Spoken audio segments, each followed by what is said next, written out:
Hey, welcome back to the Board Game Closet. My name's Jimmy, and today we're taking a look at a game called Barnyard Roundup. This plays 2 to 6 people in 10 to 20 minutes.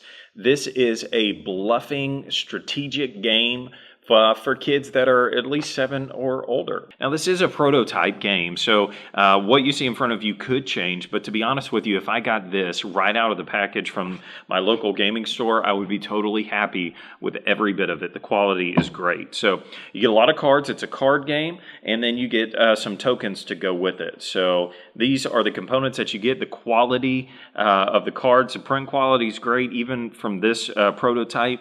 The artwork, I think, is amazing. I think that it's perfect. It's just cute. It's fun. The theme is perfect. Little kids see this and they absolutely love it. Grown-ups see it and think, oh, this looks like a fun game. So what do you get in the game? So you got cards that range in number from 1 to 5. So you got a chicken, a goat, a sheep, a pig, a cow, and then the dreaded -5 point crow there. And then you also get some cards in the game that have to do with whoever has the most. So at the end of the game, whoever has the most chickens gets an extra 5 points. Whoever has the most goats, sheep, pigs, and cows all get 5 extra bonus points. And so there's only one of these in the game, so this goes to the winner there. And then you get set bonus cards. So these give you 10 points, and you get 10 points for every set that you collect during the game. So it's set collection, it's bluffing. Let's take a look and see how you play the game. At the beginning of the game, you're going to take these cool little robber and farmer tokens, one for each player. Put them in the middle of the board. Let's say we're doing a 3-player game. And then you turn them over, shuffle them up. Everybody takes 1. They don't show that to anybody. I got a farmer token. Should have. Only you know that. Then I add in the scarecrow token, and I put it into the middle of the board. Shuffle these up. If you're playing 2, 3, or 4 players, then each person is going to get 6 cards. So you would shuffle these out, and then everybody gets their stack of cards. Right? Okay.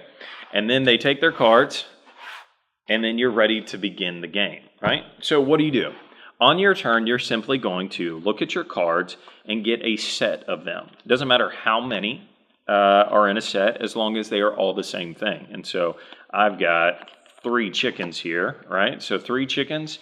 And what I'm going to do with those is secretly, I'm going to stack them up and place them on the table, and I get to ask someone at the table, and I get to tell them what I have in front of me, but I can bluff, right?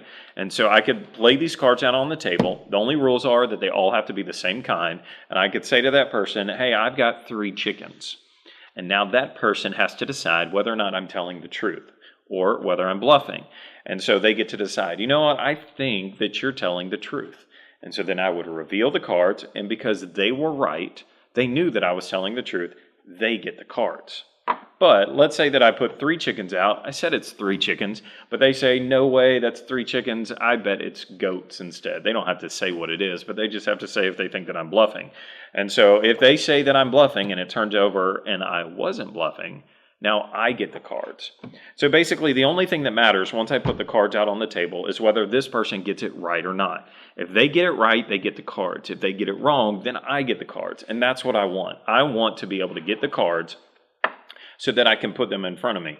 And now I've got 3 chickens ready to go, and I'm on my way to getting the 5-point bonus card at the end of the game. So let's talk about these tokens, right? So you got 3 different kind of tokens in the game. You have an excuse me token, a robber token, and a scarecrow token. So the first one that we want to talk about is the excuse me token. At any time during the game, when somebody is asking someone else a question, you can say, excuse me, and now you get to become the person that they're asking. So let's just say that your neighbor, for some reason, is asking someone else, but you want to be the one who gets the cards. Then you would say, excuse me, and now you get to take a chance to figure out if they're bluffing or telling the truth. And depending on the outcome, you either get the cards or they go back to the person. So this is a great way to interrupt, and now it becomes your turn. The robber token is totally different. The robber token is when you pick out a player. It could be at any point during the game. And you just say, hey, I want your chickens. And if they have chickens, they have to give you all of them. And so this is the very essence of robber. So they take that one thing. And then the scarecrow token is played immediately. So during your turn, you can draw a token. And if you draw the scarecrow token, then you are going to get rid of crows, because we haven't talked about crows yet. And so Crows are worth -5 points, and you don't want them. Kind of like an old maid, you want to get rid of the crows. And so on your turn, you're going to be taking your crows and trying to bluff your way to get someone to take these. And so if they guess wrongly and they get to take the crows, if they're blessed with the crows, then they go into their pen, and now these crows are causing them trouble. And if you have the scarecrow token, then the scarecrow token is going to scare away the crows, the last 3 crows that were in your pen, and they're sent to someone else. And so those birds go to someone else. So the scarecrow token is pretty valuable in that it's going to get rid of these negative points for you. That's it. That's the whole game. You just take turns going around until the cards are depleted. When the cards are depleted, then you go through and you tally up. And so you got to see who has the most chickens. They get the chicken award, and then sets, they get the set award, and then you add up points, and that's the end of the game. So when I got an email about this game, James said that he wanted to create a game that you wouldn't hate to play with your kids. And as a parent, playing games with kids, I instantly understood what he said, because it's crazy. All these kids games that are out there, a lot of times you start to play them and you're like, this is brutal, like roll and move games, and you're just rolling and you're moving, and then most of the time with your kids, they're not really engaged and you're having to help them figure out what to do. It's just not fun. And so when he said that his goal was to create something that you didn't hate to play, I said, please send it to me, because I want to check this out, because I've got a kid, I've got 2 boys, and I would love to not hate playing some of these kids games. And so my experience with it is he nailed it, right? There's something so fun about my sons when we played this game. Like instantly, you just got to be there in the moment to understand how cool it was as a parent, because once my son understood what he had to do, which took a little bit, but then he understood that all the animals had to be the same, and then he had to try to bluff or tell the truth. When he figured out that whole concept, the moment that my son would do this and put the cards out on the table and then sit, and then he would laugh, and then he would look at me and trying to figure it out, and then when I would get it right, he would be like, oh man, and then when he would get it wrong, he would laugh so much because he knew that he tricked me, and then the crows, when he put the crows out on the table and then he knew that he got me, now haha, the crows go into your hand, Dad, like it's so much fun. And my son absolutely loved it. It's knocked it out of the park. Is just, I don't know what this game is going to cost, but it's just the replay value on this one is huge. My sons have asked to play this game so many times since we got it in the mail. I took it on vacation with me. It's one, at least this package is small enough that I'm going to take it every time we play.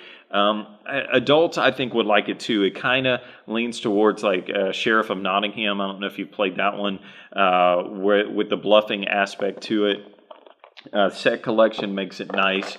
So to me, this is a winner. I think you're not going to have any regrets backing this game because of the quality of the artwork. The gameplay is solid. The tokens add some cool stuff to it. So I think you ought to back this game. I'll just put it that way. So anyways, go online, check them out on Kickstarter, and see if this is a game that you'd like to back for you and your kids. So thanks a lot for watching the Board Game Closet. If you've got a board game that you would like us to preview, send us an email. Go to theboardgamecloset.com, fill out the form, and let us know about your upcoming game on Kickstarter or your published game that you'd like us to review. We'd love to take a look at it and feature it on this channel. Thanks a lot.